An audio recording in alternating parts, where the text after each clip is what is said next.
on Italy for winter sports right now with the Olympics, but we can't forget about the other big sporting event happening in Italy right now with the Coppa Italia here on the Calcio guys. We're back. All three of us. It's been a while.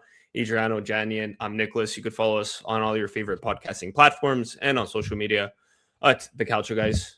Guys, how's it going? It's going good. Going good. Happy to be back. It's been a little bit of a hiatus, kind of like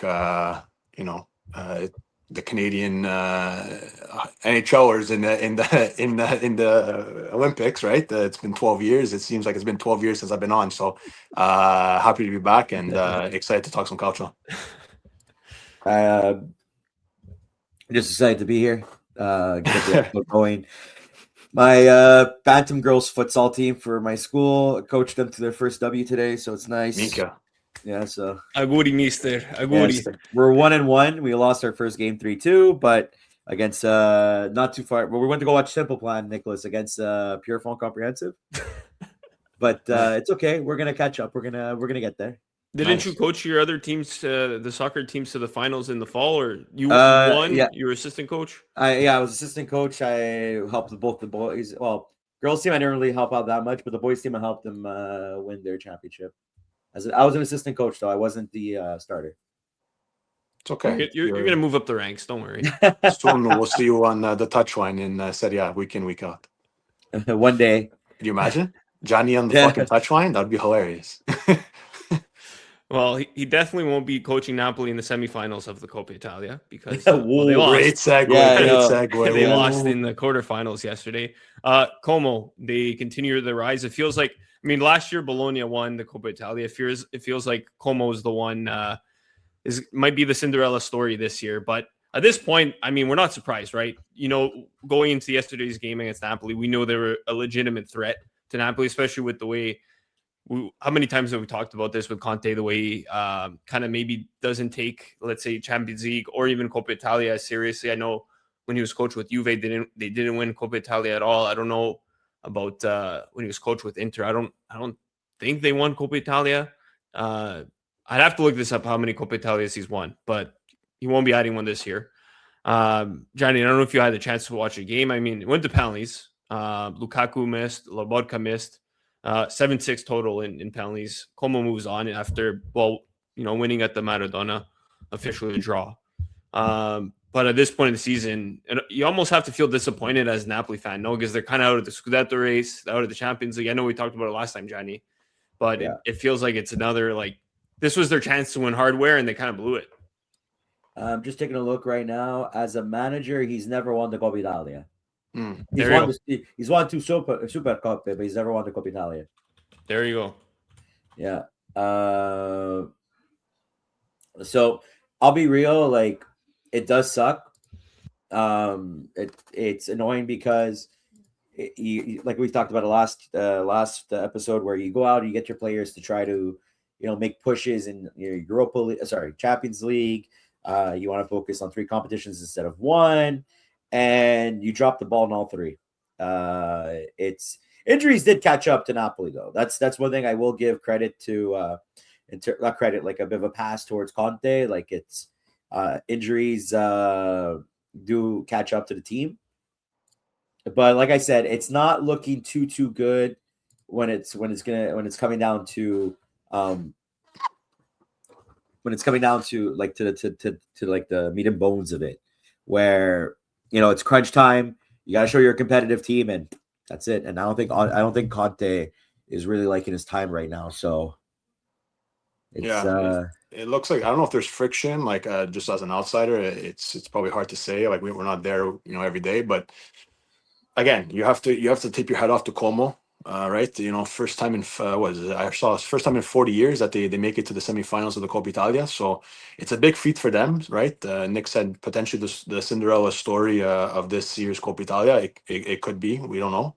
They will be facing, obviously a strong opponent in Inter, right, on that right side of the bracket. So it won't get any easier, obviously, but there's a chance. There's a pathway for this Como team under Sheikh Fabregas, who, again, we've said time and time again on the show, has really proven some good things, and they even rather play beautiful football rather than, sometimes the 3 points, it seems. But, they got the job done. They were able to grind it out. I didn't catch all of it yesterday, but, just a grit, just a determination to take it all the way and to penalties.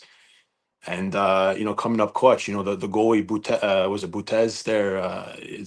He's sneakily having a pretty good campaign as well. And again, the young players that Como have, I wouldn't say I don't think what I'm trying to say is I don't think we're shocked at this point that Como are doing the things that they're doing.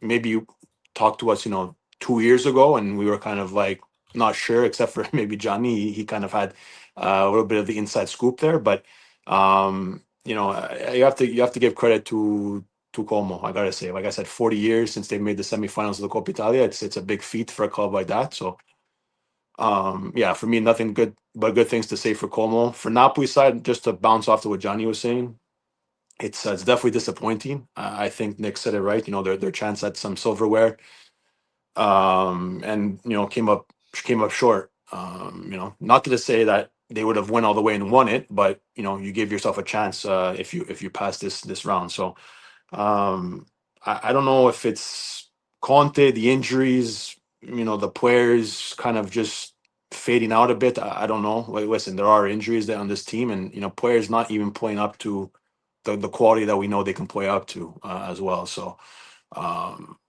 but to play that, I mean, again, I don't know how much in length. Maybe I spoke about this last week. I didn't catch it all, but for all the injuries and all the negative around Napoli, to kind of play the devil's advocate, or the bright spot of all this is, you find and you bring up a guy like Vergara, right? And he's having a hell of a moment right now. So I think that's one thing that Napoli fans can hopefully look forward to him progressing in this side. Obviously he is Neapolitan, so it's a big thing for him, and he's doing very well, getting debuts, getting goals in all three competitions, right? Serie A, Champions League, Coppa Italia. So it's a shame, and I saw a video. I think I sent you guys in our chat there. It's a shame. It was a Napoli fan kind of getting pissed. It's a shame that Napoli has to have all these injuries for a 23-year-old homegrown player to kind of get the spotlight. So I guess it's just the nature of Serie A and Italy as a whole in the terms of Calcio. But listen, it's now Serie A or bust for Napoli. I know it's a bit of a long shot, but it's their only thing that they can hold on to right now, and hopefully top four is where they're going to be. Yeah, and then the other game today in Coppa Italia, another draw that ended in penalties, 4-1 in penalties this time for Lazio. Bologna, they go into this game having lost 4 straight, 6 out of 8 in the Serie A in 2026.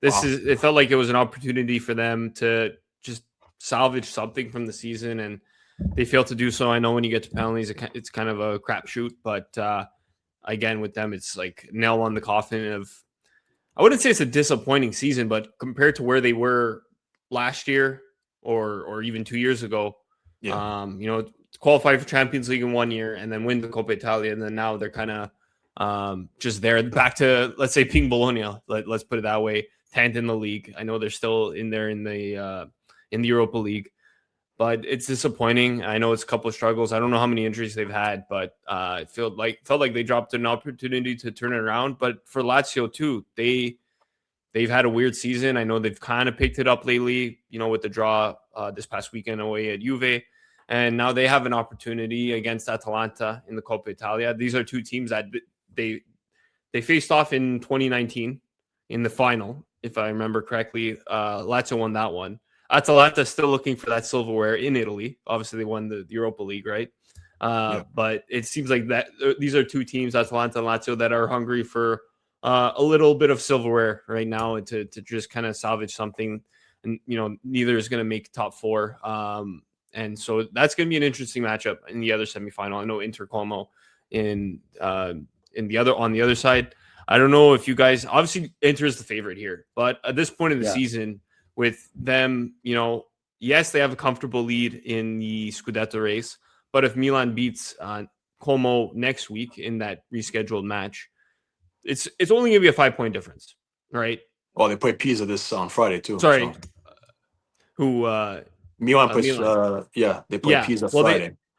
because Milan does have a game in hand at this point. Yeah, So they play Pisa on Friday, and then they play again the week after. Exactly. Yeah. So they win those games. They're 5 points behind. It's it's comfortable lead. Inter's still the favorite, but they might be focusing more on Champions League and Serie A at a certain point. So for me, I think the Coppa Italia is still wide open. Like I said, for me, Inter's still the favorite. But honestly, whoever wins between Inter and Como, I think will win the Coppa Italia. Because if Como could beat Inter, they could beat anybody at that point, right? So this is a real opportunity for them to bring home silverware. I don't know if you guys feel the same, or if you guys have any other favorites between these 4 teams remaining.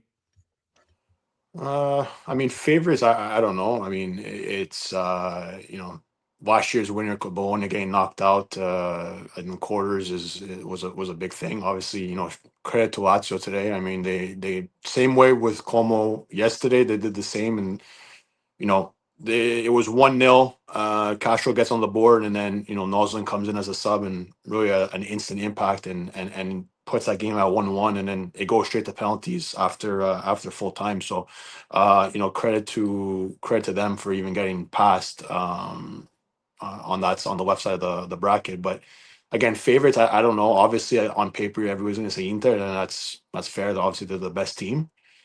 But I think if just to play, a different tune. I mean, I think Atalanta can maybe do something.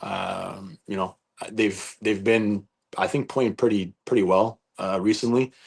If I'm not mistaken, again, they've been a bit out of tune with some of the Serie A matches, but from what my memory seems to remember, they've been okay. So yeah, listen, I think this is probably Atalanta's chance. And listen, you're going to have to go through the good teams to get to where you want to go. And if it's going to be an Atalanta-Inter final, you have to lay it out all on the line. I mean, there's no other way to look at it. Again, credit to Lazio to get to this point. Credit to Como to get to this point. But if I had to pick a final, I would probably pick Inter and Atalanta, and may the better black and blue team win, I guess. But I don't know. Scamacca seems to be playing like we know he can, but he doesn't usually. So it's a bit of a frustrating thing with him. But I think he gets going. I think that the addition of bringing Raspadori back to Italy and bringing him back with a partner that he did well with in the past and in Sassuolo, right? That Raspadori Scamacca partnership was pretty lethal back then, and I think acclimating him back to Italy it was huge, because the stint at Atletico clearly didn't go the way people might have or wanted it to happen. So I find that a big plus. And listen, Carnesecchi is a hell of a keeper. He's been playing lights out.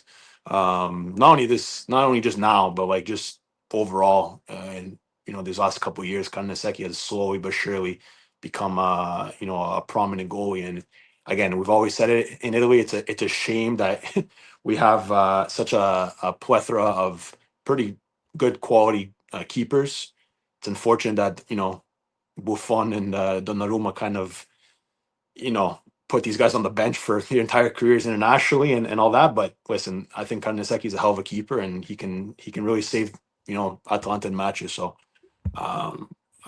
just to shake what Nick said, shake the pot a bit, I'll say Atalanta is probably has a good chance to finally pick up some silverware in Italy. Be careful what you wish for, because men's hockey in Canada, the Olympics, we went from Waugh to Berder to Luongo to Carey Price, and now we have Jordan Binnington. So one could have said 15 years ago, oh, it's a shame how many good goalies Canada has. And now look where we are. So I don't want no Jordan Binnington in nets for Italy in 20 years from now. No. Maybe Giordano Bitonio, but not Jordan Binnington. I don't know. Johnny, you any thoughts? Como for the Coppa Italia. There you go. There you go. I need Everybody has my a different opinion. predictions. I need to have my predictions go. Well, mind you, I didn't predict Como to win the Coppa Italia, but I did predict them last year to do well, and they did. And I did predict them to finish top 8 this year, and they're on their way. So, if they can win the Coppa Italia, that'd be pretty great. I think it would be fun. I like it when like a team like Bologna wins, a team like Como wins, like a team, I like to see that because for them, the Coppa Italia means so much more. And I'm not insulting the Coppa Italia itself, but I mean, like, it's like, it acts like a stepping stone to help your team, take those next steps into becoming even more competitive. And in my personal opinion, a more competitive Serie A is a more interesting Serie A, which is a more marketable type of Serie A that can like really help open the doors for the league. So personally speaking, I'm all for it. I want Como to win.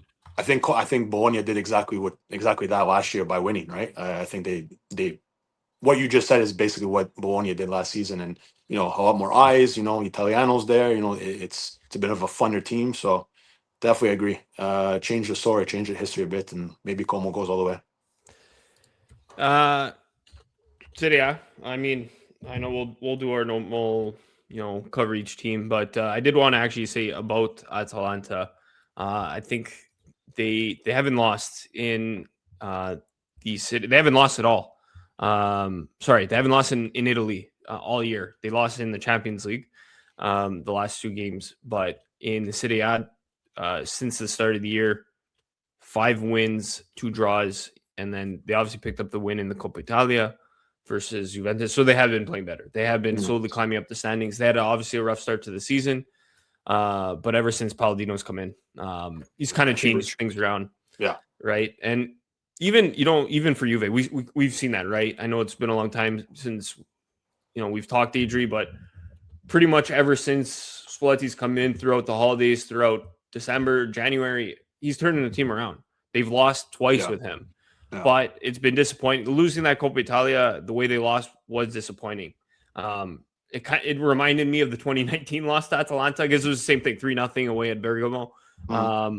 And so, obviously, Atalanta is a good team. Heading into the game, I didn't think, okay, this is going to be a walkover, but I did expect to see something a bit more competitive. Felt like maybe they had their mindset already on either the Champions League or even the game against Lazio on the weekend. But then what's disappointing, they lose that game 3-0, kind of resting some players. I don't think Viola started that game.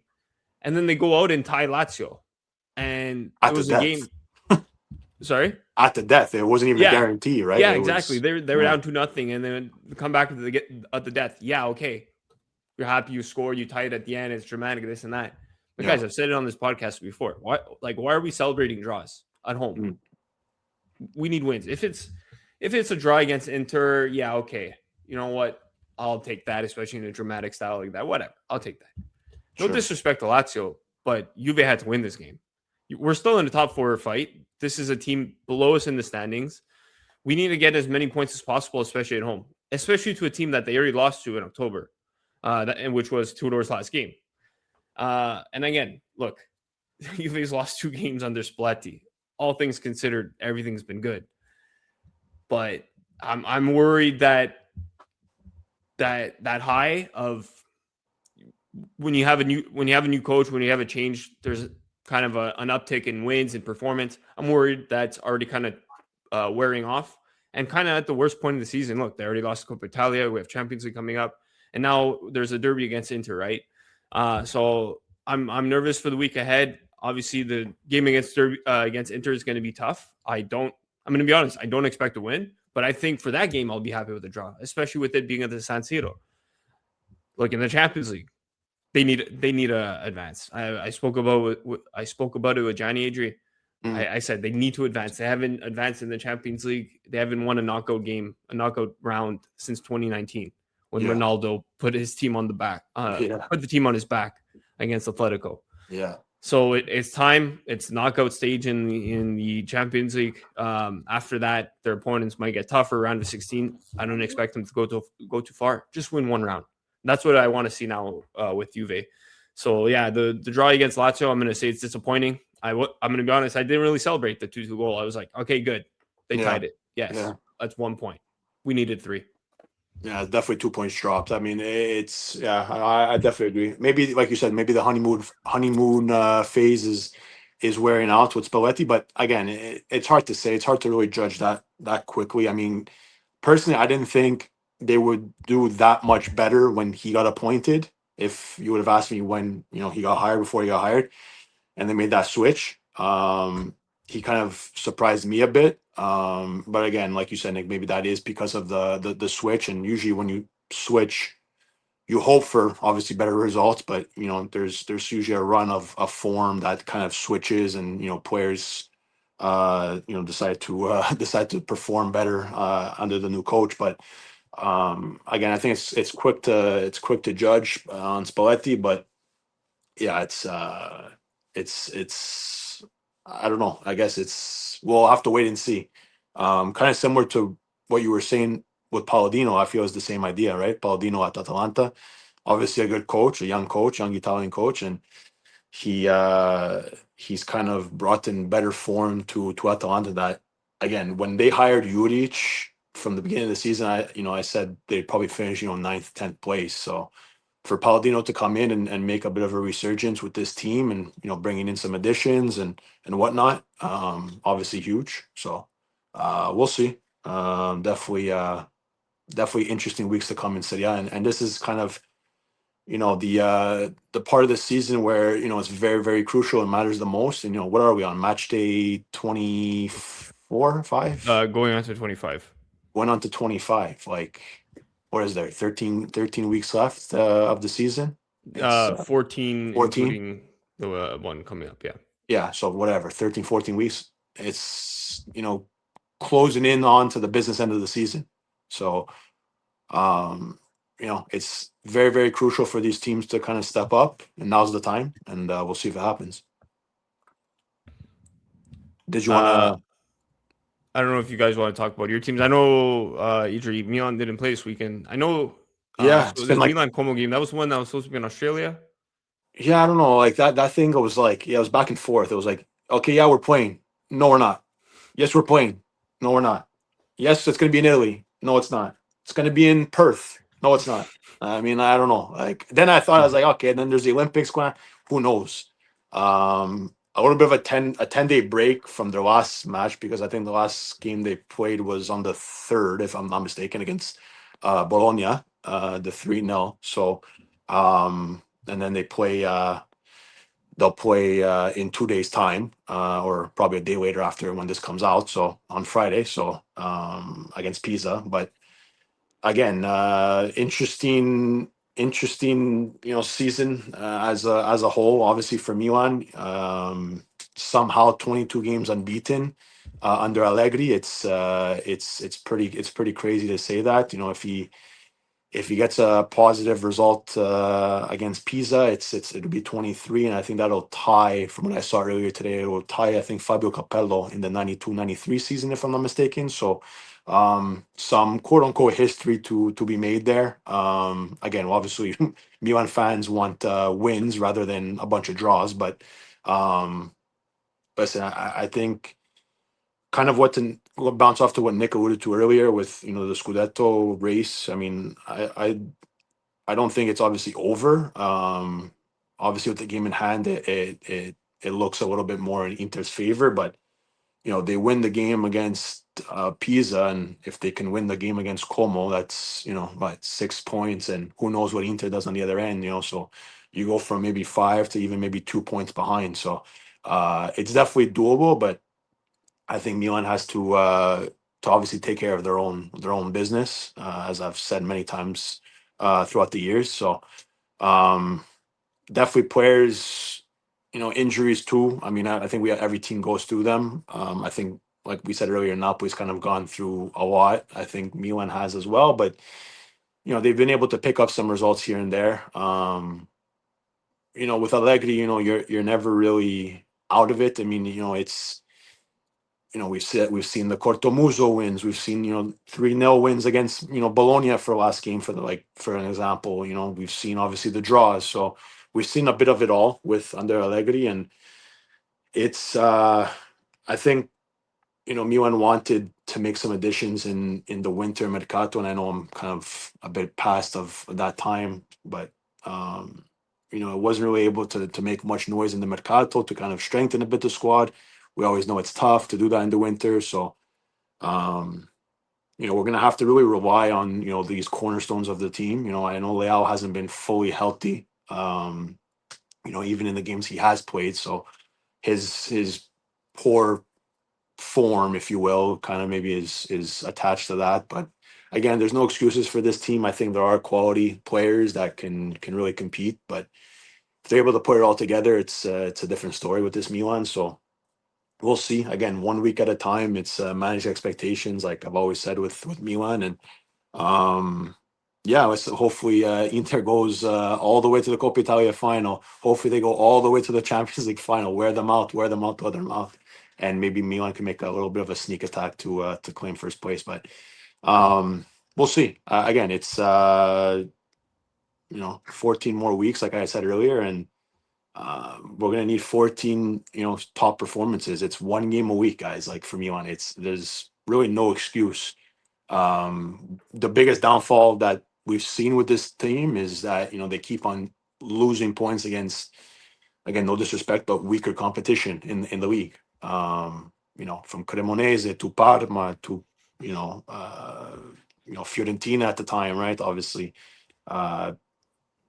Pisa, I think too, if I'm not mistaken. But they just need to, obviously get the wins when they're needed, and at this point they're all needed. So we'll see. I think obviously Nkunku has been playing a bit better. Obviously, with his name swirling in the news of us winter exit, probably maybe woke him up a bit, and he's kind of seems to be scoring a bit. But again, till this day, I'm still not a fan of the way they set up formation wise. I don't think it brings out the best out of the players on the pitch, especially that attack.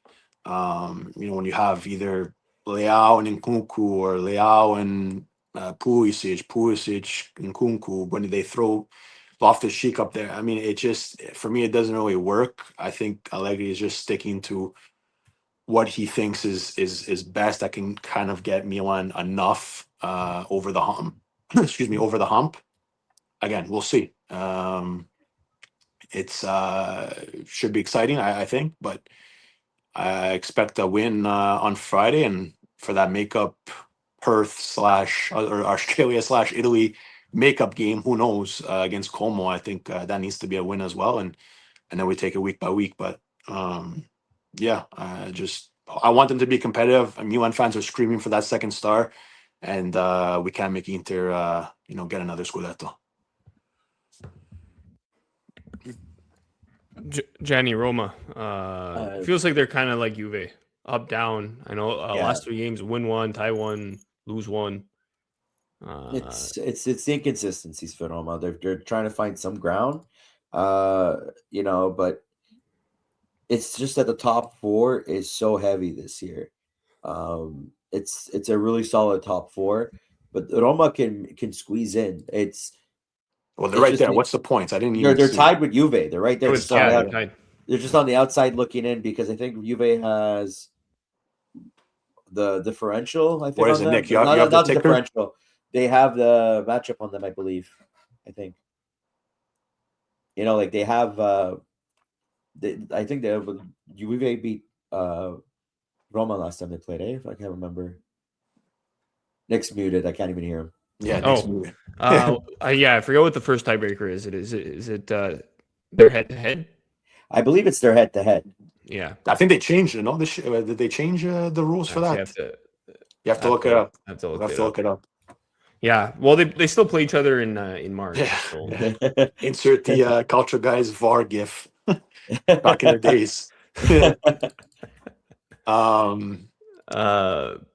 tiebreaker for champions and head to head points. Yeah, there you go. Yeah.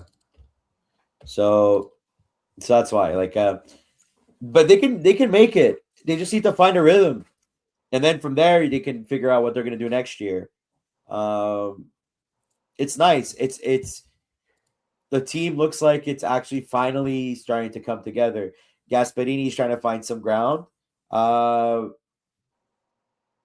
am not too nervous about them as I am for Napoli. Like Napoli bothers me more than Roma right now. I feel like Roma's actually in a good position. They've been progressing versus Napoli, where it's like, okay, like I'm so disappointed, you guys. Mind you, injuries obviously is the thing, but nonetheless, boys, come on, get it together. Anyways, Yeah. Mullen has looked pretty decent, obviously, right? The yeah, new there's just addition. like, but that's what's been helping them, just having surprises in like random places sometimes, like, Yeah. But that's what Gasperini does best. He takes these players that people don't really consider, and then he just develops them to be these really good players. And that's what I hope he does, because Roma, the academy is not that bad of an academy. It's pretty decent. You got some good names that have come up, guys that I feel like under a manager like Gasperini have the opportunity to succeed in Serie A in some way, shape, or form. So, well, you saw that at Atalanta, right? Atalanta's youth has been always pretty and top. So it's still paying dividends for them. Yeah. Right. Yeah. So No, I agree. So yeah, it remains to be seen, but they're progressing well.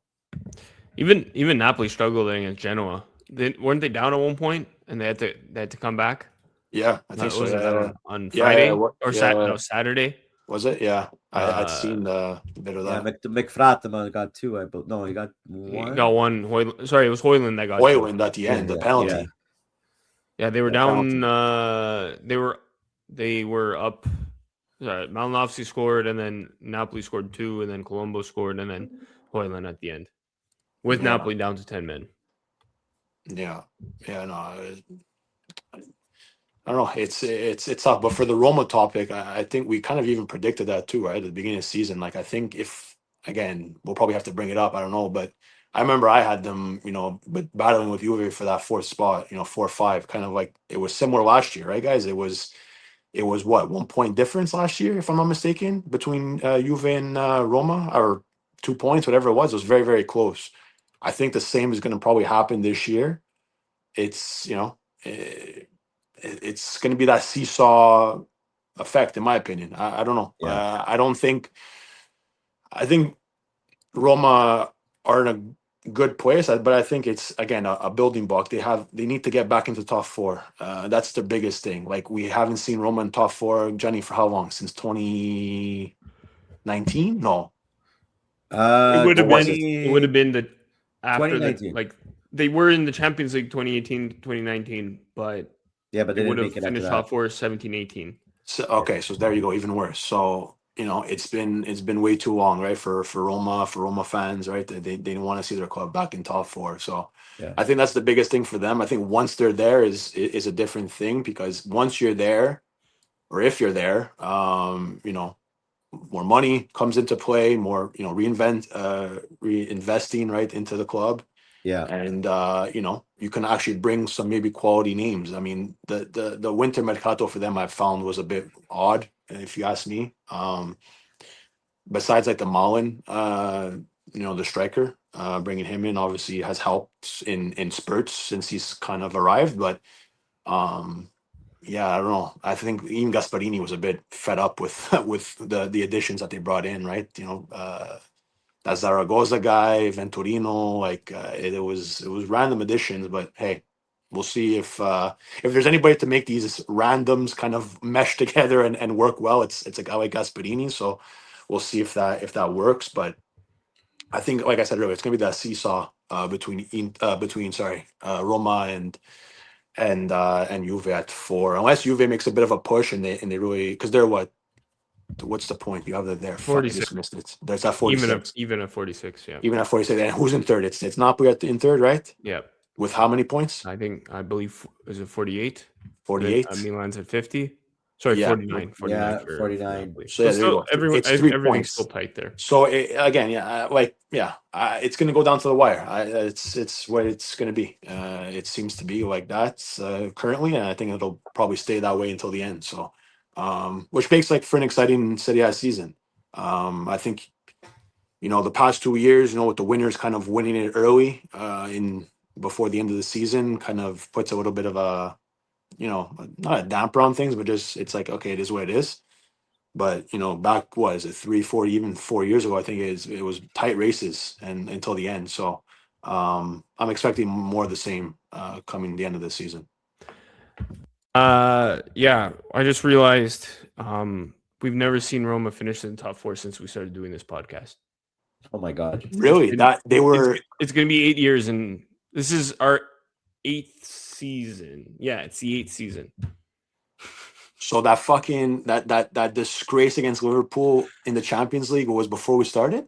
That was before, yes. They my were in God. the Champions League the season we started. They went Okay. out to Porto. It's just they didn't finish in the top 4 that season. Since The 18-19 season. Wow, Yeah, so that's crazy. You know the memes like, has your team finished in the top 4 in the past 8 seasons? Yes, of course. It's been 8 years, and then it's like Roma outside of it. Yeah. No, that's crazy. I didn't. You know what? The time flies, eh? Like it's crazy. Johnny hasn't been talking about Roma in Champions League since we started. That's I didn't realize that. Crazy. Yeah. I mean, yeah. Speaking about Champions League, it comes back next week. Juve plays against Galatasaray. So first time they've played each other since 2014. Who was it? Atalanta is against Dortmund. And then Inter is against Bodo/Glimt. So I don't know which one it is, Bodo or Glimt, Both. Both, yeah, a bit unfair. So those are the 3 Italian teams left. They're in the knockout phase of the Champions League. In the Europa League, I mean, I have it pulled up. In the Europa League, Roma gets the bye to the round of 16. And then Bologna plays a team called Bran. So we might have to play a game of guess where this team is from. And then even better, Fiorentina in their Conference League. Wish me luck with this name. Jagiellonia Białystok. There you Maybe. go. There you go. If we want to guess where that team is from. I mean, I know where it is. Poland. Yeah. Is it? Yeah, okay. Easy. A bit obvious. That was easy. I don't know if you guys have any expectations for these teams. I don't know if you, Johnny, I mean, look, we're almost on bye, so that's good. Like I said before, for Juve, I want to see them beat Galatasaray, maybe exercise the demons back from 2014 when they or 2013 when they eliminated them in the group stage. I think for Inter, they have to beat Bodo Glimt. I mean, I know this is a team that Juve played, kind of struggled with. I know it's going to be cold conditions there in Norway. It's going to be a tough match for sure. But the game at the San Siro, Inter just has to score as many goals as possible on them. I don't think there's going to be any struggle. Atalanta, Dortmund, I think that's an exciting matchup. I don't know too much about Dortmund.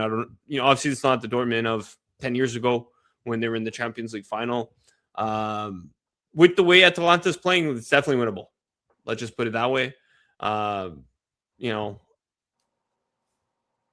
there's not much to say just because I don't follow the German league. I don't know what type of team Dortmund is, but this is not. It's not. I think it's an even game, and it's gonna be tough to predict. Europa League, Conference League, you want to see the Italian teams go through, but you never know. We don't know anything about Bran. You guys want to guess where it's from? Off-brand, all brand. I don't know. I was gonna say Norway too, but I don't think. Yeah.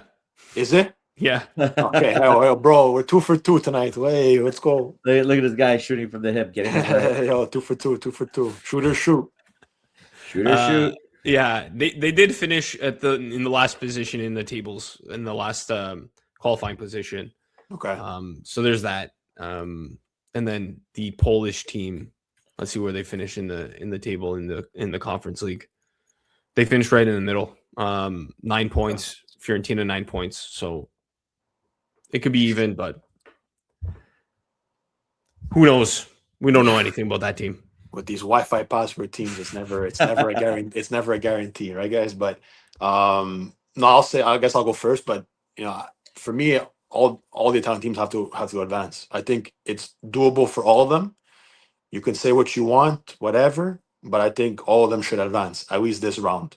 After that, we'll talk, we'll see. But I think every team has a chance to go through. Obviously, I'll agree with Nick. Probably the toughest one is,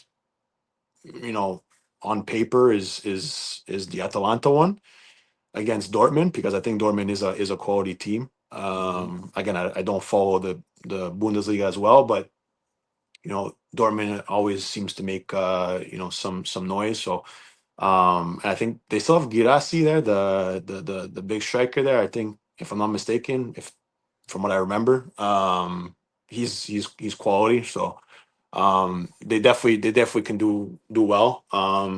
But the way Atalanta's performing and playing currently, I think they're gonna have to ride that form wave and go on.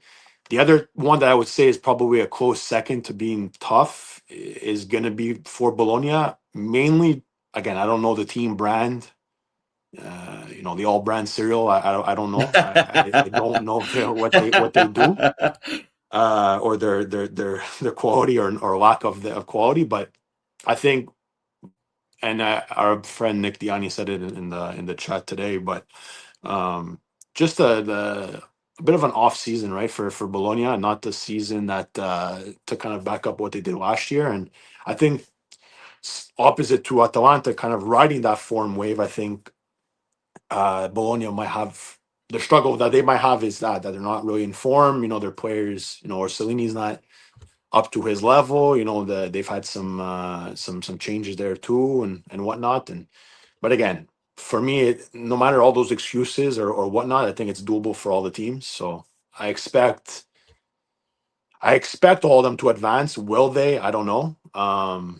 Obviously, a weird one too is going to be Fiorentina, where they are in the Serie A tables. Still a mystery to me. I don't know if it's for the guys here, but for me, it's still a mystery how they're so far down the table. But listen, in European competitions, they've been somewhat waking up and have gotten this far. So again, we expect and want them to go as far as possible. So I'll stick with that. All the Italian teams advance. It might not be pretty, but I think all of them have a fighting chance to do so. And I can't disagree with you, AJ. I think that's what we want to see. We want to see the strength of the league, and it is a competitive league. And Fiorentina the most needs something like that, For sure. Especially with the struggles they've been having in the regular season. This is going to be definitely something for them to really find the silver lining in a disastrous season for them. So I really do hope that we get to see some distance from these teams. I think we can. Realistically, I think we can. It's just you never know in soccer. Especially in Europe. I mean, it's tough. And I think for Fiorentina, another point, and again, I wasn't haven't been on to kind of say it, but just even do it for Comiso, right? Obviously, the passing of Comiso, right? It's Fiorentina can't catch a break with these unfortunate losses in terms of if it be ownership, if it be presidents, if it be players, if it be people within the organization. It just it's a sad thing. And listen, salvage your season by just doing it for him. I mean, it's as simple as that. He's loved them or hated him. He did a lot of good, in my opinion, for Fiorentina. So, go out in style, I think, and listen, you have nothing to lose. I mean, you have to go. Your back's against the wall. You have to do it. And if you can do it for Comiso, if you can do it for Joe Baron, do it for these important figures of your club that you lost over these years, and very, very painfully and sad, but turn the page and do it for them. It's a must. And again, I think they can do it.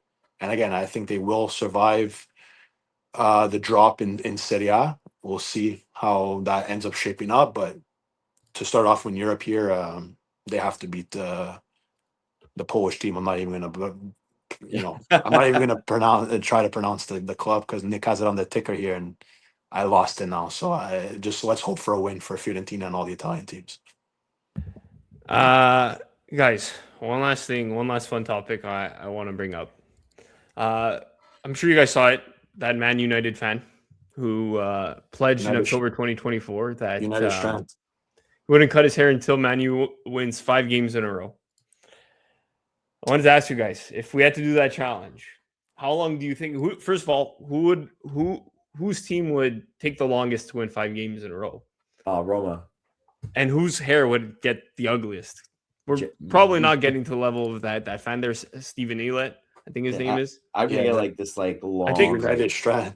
No offense, Adriano, but I think your hair would probably be the wackiest because look at me and Johnny. Yeah, sure. We have yeah, none. I guess. Yeah. We're gonna get like the old Larry David, but like the long ass like Larry David. I'm gonna have like it it would be like an angel halo around it. Like the No. Hulk Hogan, Lieutenant brother, with the Yeah. long hair all the way around. It's crazy though. They were so close, right? They brought it to he brought it to 4 games. United brought it to 4 games. They were at that 5th and final game that people really are. Again, I haven't really followed. You see it on social media all the time. Like this guy's been doing some crazy commitment with this whole project and for the content and all that. So shout out to him. United Strand on socials is just incredible. But yeah, man, the 1-1 draw just killed the mood. I saw a bit of clips. It was just crazy. And listen, kudos to him too. I heard he's donating the hair to a foundation or whatever for charity or whatnot. So you're doing some good with all the comedic growing out the hair and all that. But who would take the longest? Fuck, man, I don't know. Yeah, Allegri's corto muso might not be enough. He might get like 5 draws in a row. Maybe Milan will do it first. I don't know, but 5 wins in a row. Yeah, I'm gonna put it out there. None of our 4 teams have won 5 games in a row this season in all comps. Even Milan, like you said, there's a couple of draws here and there. Yeah, they're 22 unbeaten, but yeah, 5 wins in a row. No, yeah, it hasn't been done. But I don't know. I would probably say who would take the longest to do it. Johnny said who? Roma? Yeah, I don't think Roma wins 5 in a row. Napoli could definitely win 5 in a row. Actually, Roma's the one to do it most recently. For real? Yeah. They kind of did it at the same time as Juve last season. Roma went undefeated between February 9th and Wins? Undefeated wins, at least in Serie A, between February 9th and March 29th. Because it has to be all wins. Undefeated. Sorry, okay. All wins. Yeah, okay. That was in the Serie A.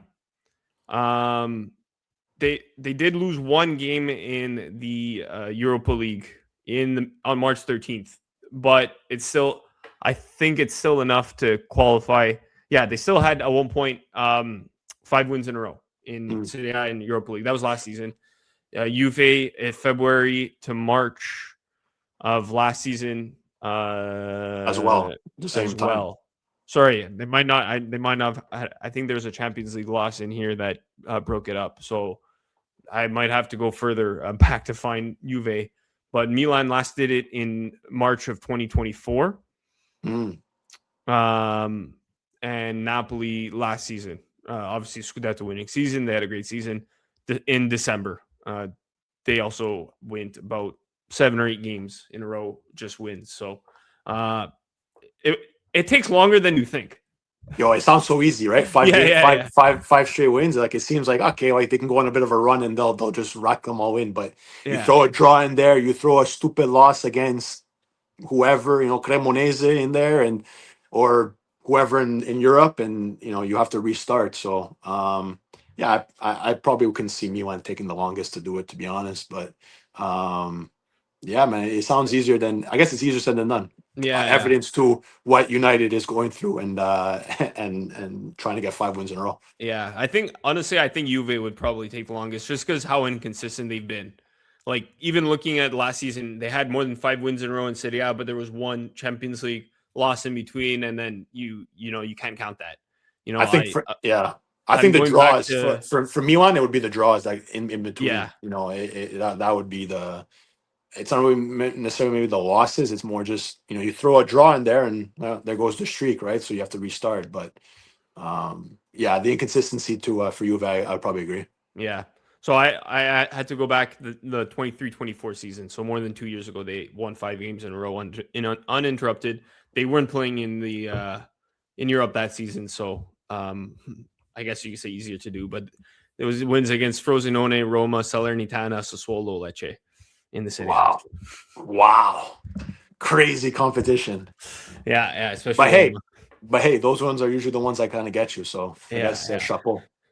Guys, I think they'll do it for us. Oh, this wait, week. one last thing. I don't know if did you guys say last week? I don't know. Insigne back to Pescara. Did you guys Oh say? no, we didn't talk about that. I mean, Okay, so it's just- No, awesome, but we did talk about it. Did you talk about we it last did. week? Oh yeah, I didn't you're catch. right. We did. It was Yeah. 2 weeks ago. That's why I already Yeah. forgot. Okay, sorry. Anyways, I wanted to bring it up. You know, he 5,000. I saw the Zone Italia posted 5,000 days later. I Like, wonder if that's true. I don't know. That's what they I'm wrote. gonna look that up. 5,000 days later, and he makes his long awaited return to Pescara. So just a quick little story there. It's obviously a good story. For Insigne, obviously a player that we've always kind of enjoyed. If it be Serie A, if it be the Italian national team, his time in MLS, but that didn't go up to what we thought it could have been, and he tries to rescue Pescara from going down to Serie C because they're I think they're at the bottom of Serie B right now. So we'll see if it can be done. Just a great story. Obviously Verratti having some stake in the club, obviously with Pescara, and it's a shame that I guess Immobile went to Paris FC there, and it could have came and joined his brother in Pescara, but. Yeah, just a cool little story there, and the guy spoke about it last week. I just wanted to share that again this week. 5,000 days later, according to the Zone Italia. Pretty accurate. 5,000 Was it? days ago was June 4th, 2012. So Ah. it would have been 5,000 in a couple of days. Yeah, But yeah, they're at the bottom of the Serie B. So yeah. So he has to rescue, put the He needs Superman to cape perform. on. He needs about 20 tiragias. He had a hell of a year, right? Tira-G. Back then, I think what was it, 18 goals? I think he scored that year, that campaign. So different times, obviously, but listen, let's hope Lorenzo does what he knows best and saves Pescara, because listen, it's a good story, and obviously a pretty big piazza as well to play for. So we'll see what they can do. Yeah. And like I said, we'll be back next week. Champions League is back. Europa League, Conference League is back next week as well. So I'm excited. Enjoy the Olympics, guys. Forza Italia, Forza Canada, or Forza Canada, as Bad Bunny would say it. Bad Bunny. Bad Bunny. Where can people find us on social media, Adriano? So they can find us at no joke. I'm not Latino, but yeah, guys, just thank you for the love and support. And the follows, guys, you can follow us, like Nick said, to open the show. We'll close the show the same way, at the Calcio Guys on all social media platforms. Very simple. For all the audio version of the podcast, on all your favorite podcasting platforms, you can search the Calcio Guys. Anywhere you listen to your podcast, you can find the Calcio Guys. Rate with 5 stars, leave a comment there. And for all the video content of the pod, subscribe on YouTube, post notifications, thumbs up, leave a comment there as well, subscribe, all that good stuff. And we'll be back next week to talk a lot more culture. Thanks for listening. Ciao. Bye.